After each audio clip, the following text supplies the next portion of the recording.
mulai. Ya, kita mulai untuk materi hari ini. Ya, kita akan bahas tentang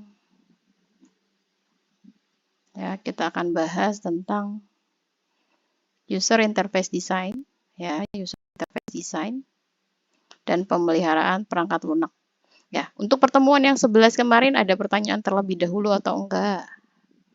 Sehingga Ada, Bu. saya bisa apa-apa. Ingin bertanya mengenai tugas yang dikumpulkan sih, Bu. Itu bentuknya nanti apakah gambar, apakah file dengan format sesuai aplikasi yang kita gunakan ya, Bu? Gambar. Gambar aja, Bu. Iya, gambar aja. Tapi dilampirkan juga sama, kalau saya cuma lihat gambarnya, nanti interaksinya kan belum terlihat. Tapi kalau misalkan kalian ekspor dari aplikasinya, misalkan pakainya mockup, kalau Canva kan tinggal kalian di videoin bisa nggak sih? Bisa kan ya? Kalau di apa satu lagi tuh? Figma. Ya, Figma kan online. Iya, Ya, Bu. Figma online. Ya, jadi boleh di videoin atau boleh menggunakan aplikasinya diekspor, kemudian kalian simpan ya di Google Drive, terus di share linknya pakai link Google Drive yang sudah di open seperti itu. Bu, Mm-mm. kalau misalkan jadi filenya aja Bu yang saya kirim gimana Bu? Jadi kan langsung prototipenya kan langsung Ibu bisa tampilin sendiri tuh Bu. Buka, Gimana? oke. Tapi lebih bagus lagi ada file Word-nya. Oke? Baik, Oke Bu. Bu. Oke. Ada lagi? Silakan. Nanti untuk video rekaman ini saya untuk penjelasannya aja ya. Nanti kalau diskusi segala macam, nanti saya stop. Gitu ya. Jadi biar kalian juga pada saat memahami materinya lebih jelas gitu ya.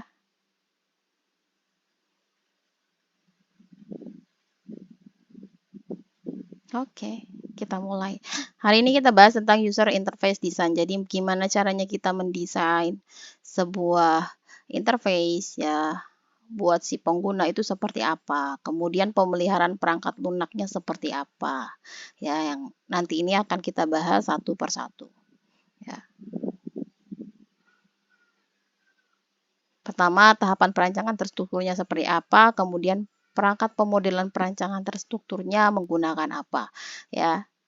Nah, yang paling pertama ini, ya, kalau kemarin kita sudah bahas di pertemuan 11 itu untuk perancangan desainnya kita bisa menggunakan mockup, kemudian kita bisa menggunakan Figma yang memang dia didesain untuk membuat prototipe yang minimal itu serupa ya, tapi tidak sempurna tapi serupa. Misalkan ketika diklik tombolnya dia akan menuju ke halaman yang lainnya. Kemudian ketika diklik sebuah linknya, nanti otomatis dia akan mendirect ke halaman yang dituju dan sebagainya yang seperti itu. Yaitu fungsi dari sebentar. Ini seperti ada yang ngechat saya. Saya cek dulu ya.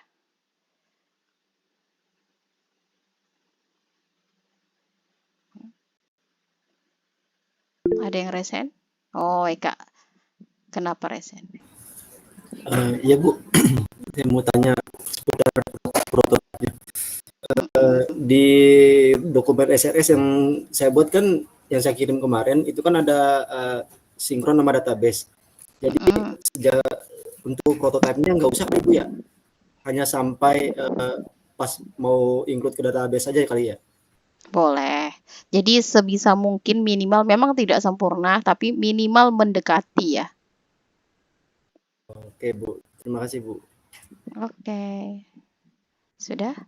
Ada lagi? Sebelum saya melanjutkan. Oke. Jadi kita harus membuat tahapan-tahapan dari perancangan perangkat lunak. Yang pertama itu dari sudut pandang manajemen proyek ya. Jadi nggak sembarangan. Gimana lingkungan programnya, misalkan yang digunakan untuk mahasiswa, siswa ataupun kalangan umum ya, masyarakat umum. Nah, di situ kita harus menentukan terlebih dahulu ya, arsitektur perangkat lunaknya mau seperti apa gitu ya. Itu perancangan awalnya yang di sini di tahapan perancangan perangkat lunak ya. Yang pertama perancangan awal, yang kedua adalah perancangan rinci atau detail design. Nah, yang pertama ini ya kita harus tahu dulu lingkungan programnya yang mau dibuat seperti apa. Ya, apakah dia targetnya hanya kalangan anak muda? Kemudian apakah targetnya dia untuk mahasiswa, siswa atau hanya sebatas orang yang ingin belajar saja? Nah, yang seperti itu kita harus tentukan ya. Kedua, penyimpanannya mau menggunakan apa, gitu kan? Apakah dia tersimpan di database, kemudian dia nanti akan tersimpan ke basisnya cloud dan sebagainya. Nah, itu wajib disusun ya. Rancangannya wajib disusun. Ya. Kemudian yang ketiga itu adalah bagaimana bentuk interface-nya ya. Interface-nya nih mau seperti apa sih gitu. Warnanya mau warna apa? Kalau misalkan targetnya kalangan masyarakat umum berarti kan dia kategorinya apalagi yang misalkan targetnya itu dari usia 20 ke atas ya. 20 ke atas itu kan berarti dia minimal itu yang tidak terlalu cerah dan juga tidak terlalu gelap ya interface-nya. Kemudian biasanya kalau untuk interface-nya itu harus minimal sudah familiar di kalangan masyarakat. Entah itu bentuk logoutnya, entah itu bentuk loginnya, entah itu bentuk inputannya dan segala macamnya. Yang memang nanti memudahkan dari si user pada saat menggunakan seperti itu. Segitu detailnya memang setiap perancangan perangkat lunak kita wajib mengecek terlebih dahulu. Apalagi kalau misalkan kita meneliti ya, apalagi nantinya akan dipakai oleh nggak cuman 1-2 orang, bahkan kalangan masyarakat umum gitu ya. Kita harus membuatnya secara detail. Ya, kemudian yang kedua itu adalah perancangan rinci. Nah, ini di sini menentukan modul programnya. Ya, proseduralnya seperti apa? Tahapannya sekuens ya dari awal sampai dengan akhir. Misalkan saya mau daftar di aplikasi ini, ya kan? Mau daftar untuk pembuatan KTP misalkan, ya. Pembuatan KTP. Nah, prosedurnya seperti apa? Nah, yang pertama harus punya email terlebih dahulu. Kemudian selanjutnya dia harus punya nick-nya juga, ya kan? Nick-nya itu kan biasanya ada di KK, ya kan? Dia harus merujuk kepada kartu keluarga yang dia punya. Kemudian nanti setelah itu yang akan diisi tahapannya kemana lagi, gitu kan? Setelah mengisi form untuk pembuatan KTP misalkan, nah harus menjalankan apa lagi, gitu tahapannya. Nah di situ harus dibuat sedetail mungkin, serinci mungkin, karena si user pun itu nggak akan tahu gimana langkah-langkahnya. Kecuali kalau misalkan di awal sudah dibuatkan panduannya ya. Kadang kan ada aplikasi yang udah tinggal pakai tanpa membuat panduannya. Kan biasanya ada help-nya ya. Nah, help-nya di situ biasanya untuk membantu si user pada saat menggunakan aplikasinya gitu. Kalau bisa pada saat kalian membuat aplikasi atau nanti perangkat lunak, usahakan buat panduannya. Kenapa? Karena nggak semua orang bisa menggunakan aplikasi secara cepat gitu. Pasti dia cari tahu dulu gimana cara menggunakannya. Sama halnya ketika kita kemarin tuh menggunakan aplikasi apa ya? Yang kalian sebelumnya yang rame kemarin tuh pas COVID kan kita pakai aplikasi Peduli Lindungi ya. Ya, itu awal-awal pada saat kita pakai banyak error dan sebagainya. Nah, di situ kan kalau yang user baru atau pengguna baru pasti cari tahu dulu ini gimana cara pakainya. Daftar dulu atau enggak sih? Apalagi kemarin kan ada yang bisa loginnya yang pembaruan yang kemarin tuh bisa menggunakan satu user untuk beberapa orang. Misalkan satu kakak itu bisa dimasukkan ke dalam satu aplikasi Peduli Lindungi misalkan. Ya kan? Yang kemarin itu. tinggal satu KK sudah selesai semua yang tertera di dalam KK tersebut bisa masuk. Di-scan satu barcode itu bisa semua masuk. Ya sudah terdeteksi bahwa sudah di-scan seperti itu. Ketika kita masuk ke misalkan ke stasiun, kemudian ke rumah sakit dan sebagainya kan, pada saat awal terjadi, ya kan, gimana caranya si pengguna itu tidak bingung pada saat menggunakan, ya. Modul-modul program seperti ini yang wajib dibuat, gitu. Makanya ada setiap aplikasi itu pasti ada yang namanya menu help. Untuk apa? Untuk memberikan informasi, ya, memberikan informasi kepada pengguna ketika ada sesuatu yang tidak diketahui oleh si pengguna tersebut. Saya logoutnya lewat mana nih? Kemudian saya nyimpannya bagaimana nih, gitu kan? Nah, itu harus didetailkan, gitu ya. Jadi tidak sembarangan dalam membuat perangkat lunak. Kemudian tadi dari sudut pandang manajemen proyek.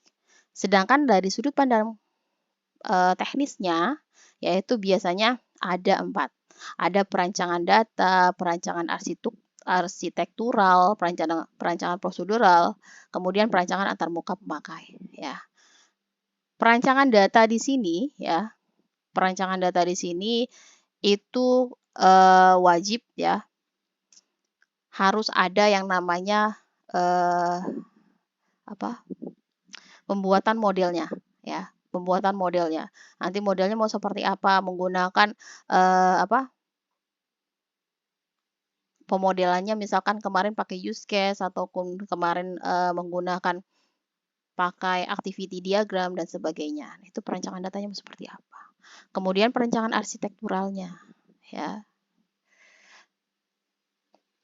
Itu akan cek ya tahapan-tahapan dari pada saat implementasi, ya, seperti itu. Kenapa kita butuh yang namanya perancangan, ya? Nanti pada saat implementasi itu adalah dasar dari perancangannya, ya. Kemudian pada saat kita membuat sebuah perangkat lunak yang kompleks, ya, banyak sudut pandang yang dihasilkan. Pertama, ya, perilaku. Kebanyakan si user ini penggunanya umurnya berapa sih, usianya berapa, gitu kan. Perilakunya seperti apa, gitu. Pada saat dia membuat, sama halnya kalau pada saat kalian memainkan game ya, memainkan game itu perilakunya seperti apa, ya. Berapa jam, kan biasanya ada durasinya. Kelihatan pada saat kalian memainkan sebuah game. Semakin ketertarikan si user dengan si game tersebut, berarti akan semakin lama dalam menggunakan aplikasi tersebut. Ya. Kemudian apa yang menurut si user baik atau bagus, nanti itu akan menjadi masukan bagi si developer-nya. Ya. Nah, nanti akan dimasuk ke dalam kategori perilakunya. Ya. Kemudian fungsionalnya. Nah, fungsionalnya ini dia bisa ngapain aja sih? Aplikasinya bisa menyimpan bisa interaksi dengan orang lain enggak gitu. Misalkan kayak game kan bisa ke seluruh orang, ya. Pada saat bermain dia bisa mengajak orang lain untuk bermain, ya. Intinya seperti itu. Ya. Nah, di situ bisa masuk kategori fungsional.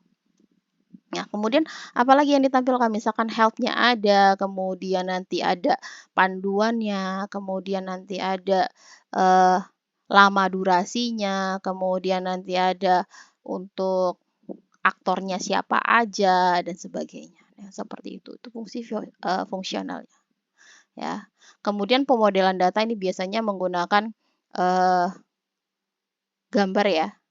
Bisa pakai use case, bisa pakai DFD, UML, dan sebagainya. Ya, kalau struktural ini nanti pada saat diimplementasikan nanti mau seperti apa, seperti itu. Ya. Kemudian untuk selanjutnya ini ada hasil perancangannya nih. Setelah dilakukan perancangan, kemudian hasil perancangannya, ya, boleh dalam bentuk SDD atau Software Design Description.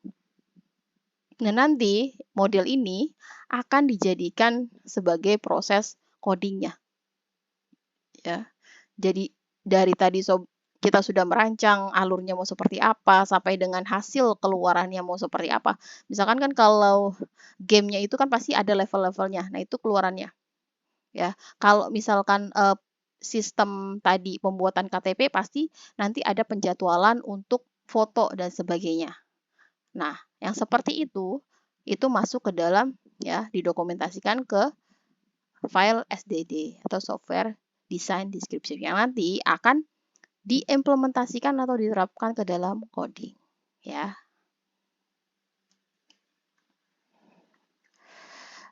Untuk teknik-teknik dalam perancangannya, ya, kita bisa menggunakan perancangan terstruktur atau struktur desain.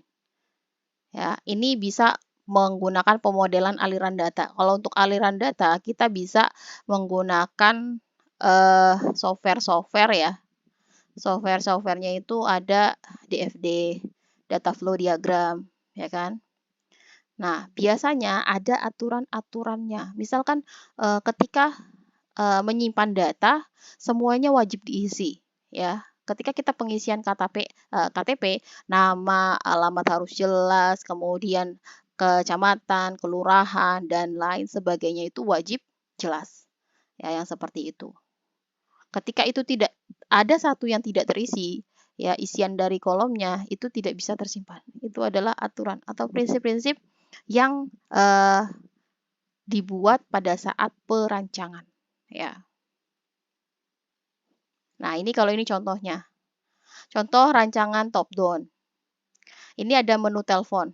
Biasanya kalau menu telepon kan pasti ada yang namanya log. Log telepon itu history atau riwayat siapa sih yang hari ini telepon atau kemarin atau seminggu bahkan sebulan bahkan 2 bulan, ya kan? Riwayat-riwayat telepon yang memanggil itu siapa, yang keluar siapa, masuk siapa, dan pesan, ya. Di sini ada. Kemudian biasanya di log pesan terdapat folder ada kotak masuk, pesan terkirim, draft, dan sebagainya. Nah, yang di sini kita harus membuatkan modul-modulnya, ya. Ini baru untuk pembuatan menu telepon. Nah, gimana cara kalian pada saat menjadi programmer? Ya, itu bisa mengimplementasikan dalam pembuatan modul-modulnya, gitu ya. Oh, saya mau buat untuk membantu, ya. Misalkan aplikasi untuk membantu disable, ya, fasilitas disable. Ya, disable ini kalau misalkan dari alat bantu kalian pakai kamera, nanti bisa si orang yang disable tersebut misalkan tidak melihat atau tidak mendengar, dari aplikasi tersebut itu bisa membantu si orang difabel ya, bukan disable, difabel, ya. Jadi gimana caranya kalian membuat aplikasi tersebut bisa membantu si difabel tersebut, gitu. Ketika ada tangga seperti apa, ketika ada pintu seperti apa, ketika ada ketemu jalan raya dan sebagainya seperti apa. Itu ada aturan-aturannya. Kalian harus buat modul-modulnya. Jadi ketika kita buat seperangkat lunak, sistem dan sebagainya, kita harus cari tahu dulu. Ya, biasanya yang familiar atau yang biasanya dikenal oleh masyarakat tuh seperti apa. Ketika aplikasi itu digunakan, jadi tidak sesulit apa yang dibayangkan oleh si penggunanya. Ah, saya nggak mau pakai aplikasi susah, ribet, dan sebagainya. Nah, karena mungkin pengalaman si user tersebut pada saat penggunaan aplikasi gitu, itu malah mempersulit, bukan mempermudah. Ya, gimana caranya kita membuat sebuah aplikasi rancangan perangkat lunak yang nanti bisa digunakan yang tidak menyulitkan, tapi bisa memudahkan seperti itu. Ya, kemudian teknik yang kedua itu gabungan teknik. Ya, di sini bisa menggunakan tahap prosedur perancangan, kemudian ada menggunakan tadi perancangan rinci juga, ya.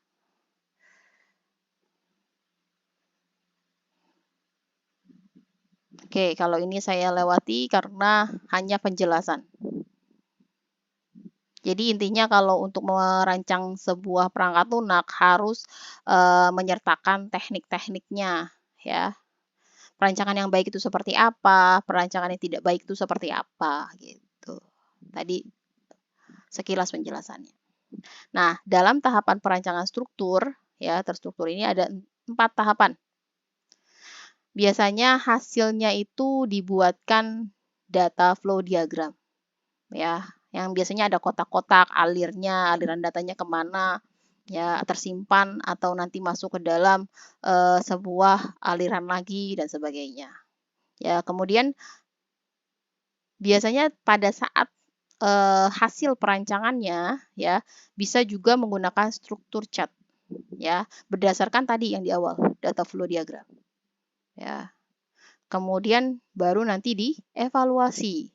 Misalkan dari yang kita buatkan atau rancangan dari struktur chartnya ini kurang baik nih, gitu kan. Ada evaluasi. Oh, misalkan masih ada yang terlewati, misalkan penyimpanannya ketika bermasalah, bisa nggak sih diakses pada saat offline, gitu. Nah, itu harus dievaluasi. Diperbaiki kembali hasil dari perancangannya. Nah, kemudian tahap akhirnya ini adalah bentuk terapannya ya. Ketika sudah dievaluasi, oke, baik, kita sudah oke nih dalam bentuk perancangannya. Ya, meskipun perancangannya itu melalui model. Ya, modelnya itu menggunakan struktur chart atau DFD tadi, ya, atau data flow diagram. Ketika kita sudah membuatkan gambaran ya, perancangan terstrukturnya ya, ya nanti akan disiapkan untuk penerapannya. Tahapan pengujiannya kapan, Bu? Nanti pada saat sudah masuk ke dalam pembuatan aplikasinya. Ini kan baru tahapan proses perancangannya, ya. Nah, ada 4 tahapan proses. Yang pertama mengidentifikasi modul dan level, ya. Modulnya itu mau sampai berapa tahapan, ya. Ketika kalian membuat game, itu level terakhirnya mau sampai kapan? Ya, sampai level 11, 12 dan sebagainya. Gitu. Kemudian modulnya kalau misalkan untuk sistem pembuatan KTP, hasilnya sampai keluar kah gitu kan? Hasilnya sampai sudah tercetak kah? Atau kita tinggal nyetak di misalkan ada kelurahan tertentu yang memang ditunjuk untuk mencetak KTP tersebut. Nah, kita harus identifikasi dulu. Kemudian yang kedua mengidentifikasi hubungan spesial. Nah, kalau untuk hubungan spesial ini apa yang menghubungkan misalkan aplikasi tersebut dengan kelurahan, kemudian dengan data-data yang kita masukkan. Nah, yang seperti itu wajib diverifikasi atau tidak. Gitu. Nah, nanti menambahkan couple, ya. Couple ini kalau dari struktur chart nanti ada lambangnya, ya, couple-nya itu. Ya, jadi ada hubungan, ya, bukan couple pasangan, tapi ada hubungan antara entitas yang satu dengan entitas yang lain. Ya, kemudian yang tahapan keempat ini biasanya bentuk revisi. Ya, ini dalam pembuatan struktur chartnya ya. Atau gambaran yang nantinya akan terlihat dalam perancangan si sistem tersebut. Nih, kegunaan struktur chart. Dari tadi ngomongin struktur chart apa sih gitu kan. Nanti modelnya seperti UML ya, jadi dia memudahkan si sistem analis untuk mengkomunikasikan program ke sistemnya gitu. Jadi pada saat ternyata pada saat pembuatan struktur chartnya seperti ini. Kita lihat gambarannya aja, nah si analis bisa bantu gitu, lebih mudah memahami ya pada saat pembuatan sistem atau basicnya itu mau seperti apa. Dan biasanya dia bisa mengecek keterkaitan antar modulnya gitu. Biasanya nih yang dipakai yang terstruktur ya, pemodelan perancangan terstruktur kalau nggak menggunakan DFD, data flow diagram atau struktur chart. Atau ada lagi pseudocode, nih biasanya jarang digunakan ya. Nah, ini untuk hubungannya pembuatan dalam struktur chart, simbol-simbolnya. Simbolnya itu yang tadi saya bilang kalau untuk modul menggunakan ya kotak ya. Kemudian kalau koneksi ya ini biasanya untuk menghubungkan ke modulnya nih ya. Untuk informasinya dia pemanggilan modul. Sedangkan ada garis yang terisi dan kosong. Ini terisi ya, yang ini kosong. Biasanya kalau yang kosong ini berisi data. Ya. Ini kosong ini dia menunjukkan data, sedangkan panah yang lingkaran itu biasanya elemen kontrol. Ya, elemen kontrol. Yang nanti bisa terlihat contohnya ada di nanti di slide selanjutnya. Nah, ada lagi ini loop. Kan pada saat pembuatan program itu bisa aja ada pengulangan ya. Kalau pada saat pengulangan itu ada simbolnya seperti ini kalau untuk loop ya pengulangan. Kemudian ada juga decision ya atau penyeleksian kondisi, ada percabangan ya atau kondisi. Gimana kalau misalkan dia nick-nya belum ada gitu kan. Kalau nggak ada ya berarti dia keluar. Kalau ada berarti dia akan lanjut mengisi formnya seperti itu. Ya, jadi ada decision. Nah, ini contoh penggunaan simbol-simbol dasarnya. Ya. Ini parameter untuk penginputannya, ya. Kemudian ini adalah modulnya A ke B, gitu kan. Ini simbol-simbol dasar. Nah, ini untuk perulangan, ini untuk decision. Ya. Nah, ini adalah contoh DFD atau data flow diagram. Ini level 0 ya. Kalau level 0 biasanya tahapan keseluruhan ya. Ya, si customer nih ngapain gitu kan. Nah, ini pada saat mau mendownload musik ya. Musik yang akan dipilih seperti itu. Pertama ngapain aja sih customernya gitu kan. Dia mau mencari lagunya dulu nih. Masuk ke dalam digital musik yang memang platform yang sudah tersedia gitu kan. Kemudian si customer memilih, si customer melihat infonya ketika sudah, oh saya mau cari lagunya apa yang lagi hit sekarang. Ya. Yang lagi hit sekarang. Apa? Ego Rizky Febian. Oh, Ego Rizky Febian. Bukannya bercanda? Oh, bukan. Oke, ya. Oke, ceritanya mau cari lagunya Ego Rizky Febian. Cari dulu nih, seleksi dulu gitu kan. Kemudian nanti si customer nih ngelihat infonya, oh ternyata ada gitu kan. Ternyata ada. Kalau sudah ada, nah nanti dia akan mengalihkan ke pembayaran ya, pembayaran di sini ya. Ketika pembayaran yang nantinya ya, pembayaran ini akan diverifikasi sama misalkan dia bekerja sama dengan bank apa gitu kan. Nah, nanti di authorization ya. Dia benar nggak sih diverifikasi sama si banknya? Oh, kalau sudah ya kan. Nah, di sini kalau si marketing manager ini nggak terhubung ya. Cuman dia terhubungnya sama si digital. Gitu ya. Kemudian yang nanti akan dibuatkan ya. Yang dibuatkan invoice dan sebagainya barulah masuk ke dalam marketing manager. Yang nantinya masuk juga setelah sudah oh, oke, ternyata ini. Nah, nanti dia akan memberikan opsi lain, tambahan. Misalkan nggak cuma satu. Oh, kenapa nggak yang lain lagi lagunya? Ya kan? Nah, kalau sudah masuk lagi ke customer. Nah, bisa jadi si customer ini akan menambahkan lagi, ya, menambahkan lagi untuk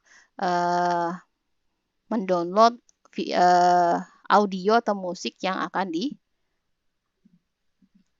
atau dibayarkan lagi seperti itu. Nah, ini merupakan contoh dari DFD ya yang level 0. Keseluruhan dari untuk digital platform musik ya.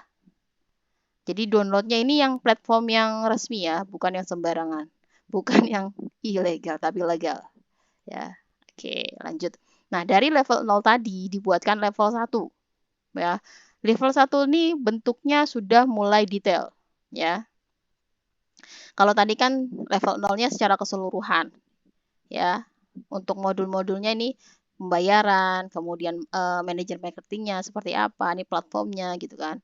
Nah, baru di level yang pertama ya dibuatkan lebih rinci lagi.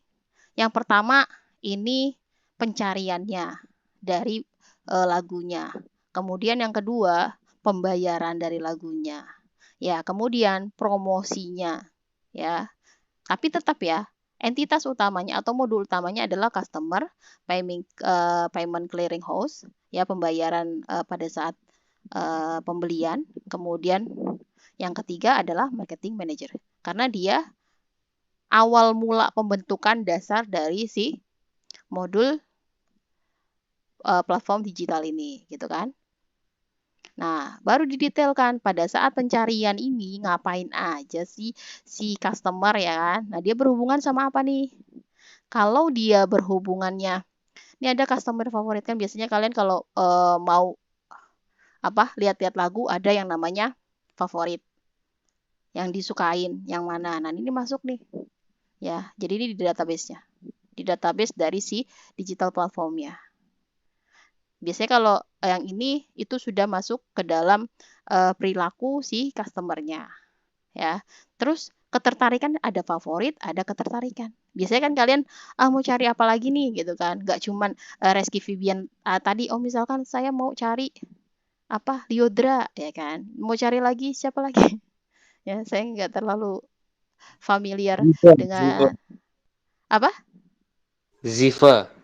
Ziva. Oke, Ziva misalkan. Nah, di sini nih customer interest itu akan tersimpan di database atau cookies dari si digital platformnya tersebut, ya. Ini kedua ini, ya, ini yang nantinya akan bisa jadi dibeli oleh si customer, bisa jadi hanya tersimpan saja, gitu kan.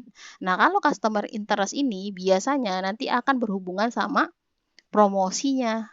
Oh, ketika ternyata ada, misalkan ada diskon nih pada saat pembayaran untuk pendownloadan lagu yang tune-nya, ya kan? Kalau di Apple kan biasanya setiap lagu tuh berbayar, ya. Nah, itu kalian dapat informasi, entah itu melalui webnya atau emailnya. Nah, nanti akan dikembalikan ke si customer-nya. Seperti itu alurnya. Jadi, setiap aliran data itu berhubungan satu sama lain. Ya. Ini contoh dari pencariannya, ya kan? Pada saat untuk pembelian, ini biasanya sama aja sih seperti kalian pembelian di e-commerce, ya kan? Ini kan contohnya digital platform musik, ya kan? Tune-nya mau dipilih dulu nih lagunya apa aja. Ya, masukin aja dulu ke shopping chart-nya, ya kan? Keranjang belanjanya dulu. Belum tentu dibeli semua, ya kan? Nah, ini pada saat di keranjang belanja belum tentu di check out, ya kan? Tapi nanti berhubungannya sama pembelian dari si lagunya tersebut. Ya, ketika dia masih ada nih kan tersimpan di database ya. Kalau bentuknya seperti ini tersimpan di database. Ya. Jika lagunya itu masih ada tersedia, ya kan? Nah, dia akan mengalihkan ke pembelian. Ya. Ke pembelian ini yang nantinya akan berhubungan dengan payment pembayaran clearing house. Dan di sini ya. Dia menggunakan bank apa, kemudian nanti verifikasinya seperti apa. Nah, ini melalui proses si payment clearing house ini. Yang nantinya akan menghubungkan ke customer juga. Ya. Oh, customer info statusnya misalkan belum pembayaran, menunggu pembayaran. Setelah sudah dibayar, nanti otomatis dia akan mengirimkan lagi ke si customer-nya. Seperti itu. Ya. Sama halnya dengan promosi tun tadi, yang tadi favorit segala macam itu yang ketertarikan ya. Nah, itu akan menjadi data tersendiri untuk si marketing manajernya. Oh, ternyata dia suka lagunya Ego Rizky Febian. Oh, dia suka lagunya si Lyodra dan sebagainya, ya kan? Nah, itu akan menjadi target si marketing manajernya. Seperti itu. Nah, ini dengan seperti ini kita bisa tahu, ya kan, gambarannya kita bisa tahu untuk perancangan programnya.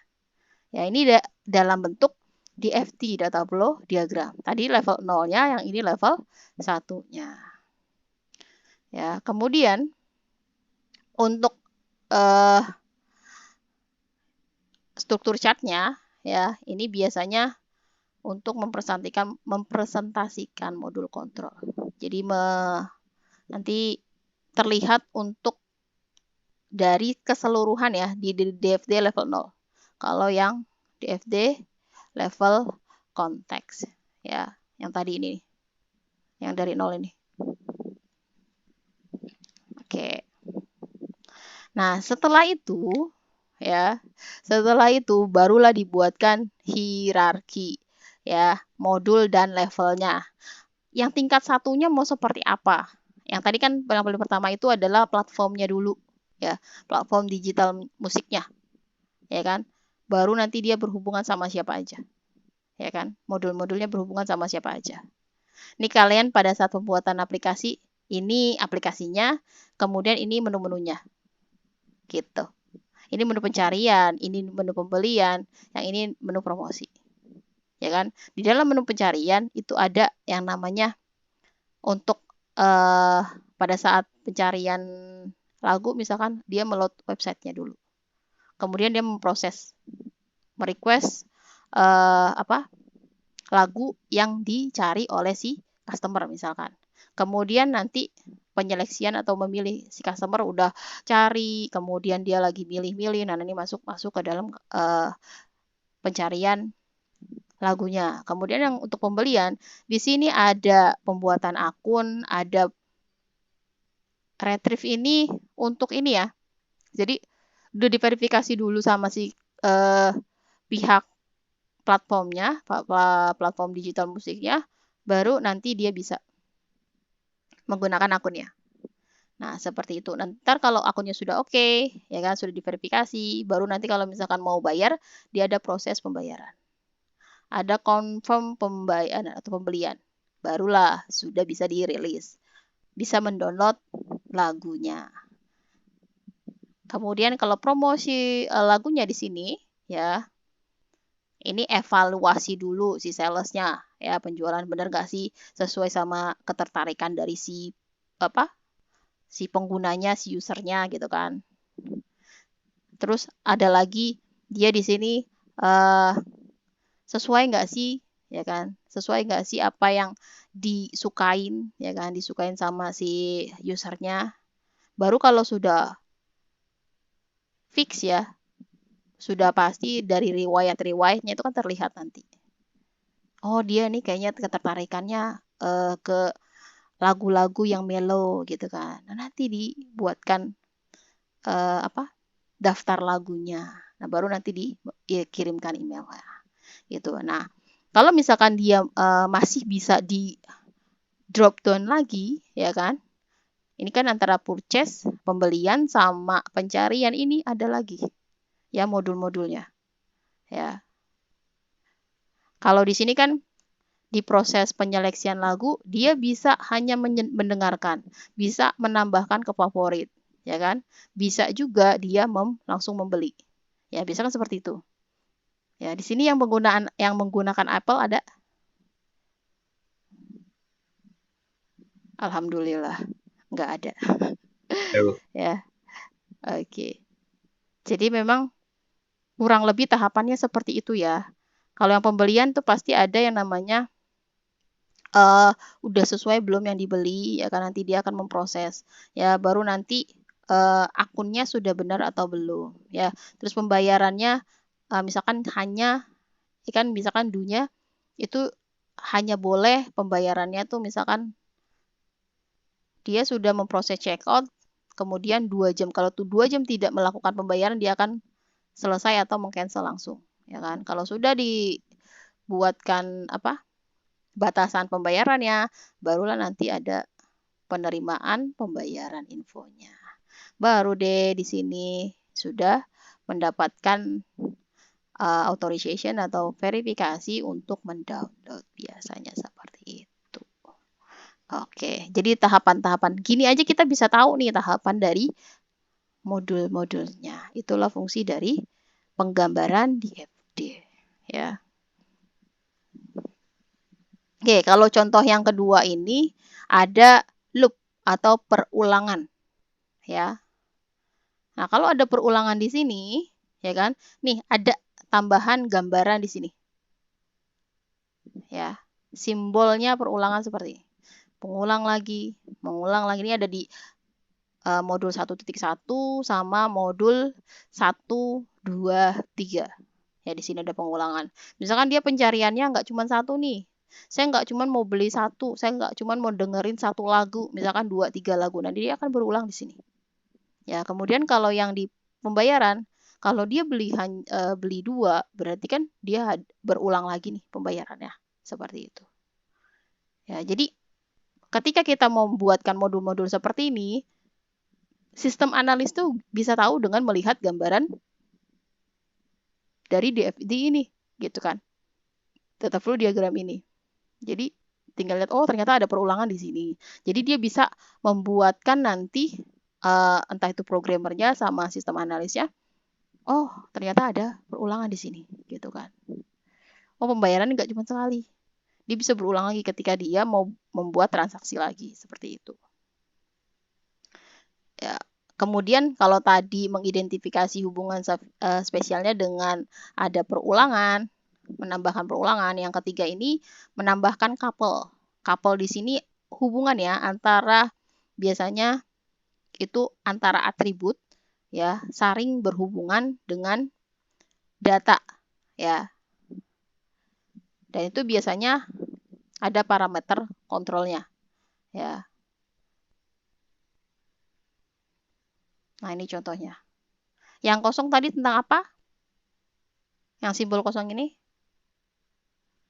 Kalau yang simbol terisi, tanda panah yang terisi, apa tadi? Masih ada? Masih ada kah? Masih Bu. Oh, masih. Alhamdulillah. Saya kira saya menina bubukan. Karena saya nggak lihat rupa-rupa kalian, ya kan? Biasanya saya di kelas gitu kan. Tadi untuk titik, tanda panah yang bulatannya kosong, isinya apa? Data atau isinya parameter kontrol.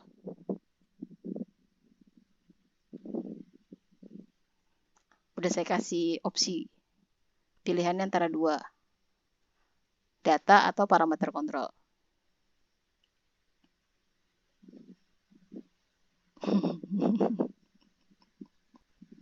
Oke ya. Oke ya. Masih bingung. Oke, yang di sini ya, yang titik kosong ini berupa data. Ya, isian data. Jadi proses payment-nya ini berupa data, dia akan balik ke dalam pembelian yang nantinya confirm di sini, ini kan merupakan parameter kontrol ya. Confirm pembelian ini benar nggak sih dia beli lagu yang ini gitu kan. Nanti dia akan mengkontrol ya atau memverifikasi terlebih dahulu, barulah nanti data yang sudah diverifikasi ini dikirimkan lagi ke dalam pembelian. Setelah itu dia akan datanya kembali lagi ke untuk bisa di download seperti itu. Nah, ini akan berulang. Kalau berulang tadi di sini. Ketika dia membeli tune atau lagu nggak cuma satu. Nah, dia akan berulang. Gitu ya. Jadi yang bulatannya kosong itu data, yang bulatannya terisi penuh itu parameter kontrol ya. Gitu. Ini saya sudah, nah oke. Yang tahapan keempat adalah meninjau dan merevisi dari struktur chartnya. Misalkan tahapan ini ada perbaikan ya. Nah di sini barulah kita buatkan ya. Kalian mau pakai DFD boleh, use case juga boleh, tergantung kebutuhan si penggunanya. Kalau misalkan di sini masih ada, oh saya perlu verifikasi lagi nih di tahap pembayaran misalkan. Oh, dia pembayaran atas nama ini, bener nggak sih? Kalau butuh konfirmasi ke email lagi, berarti tambahkan lagi di sini. Gitu ya. Tambahkan modul lagi di sini. Gitu ya. Kalau tahapan untuk merevisi atau meninjau dari struktur chartnya. Oke.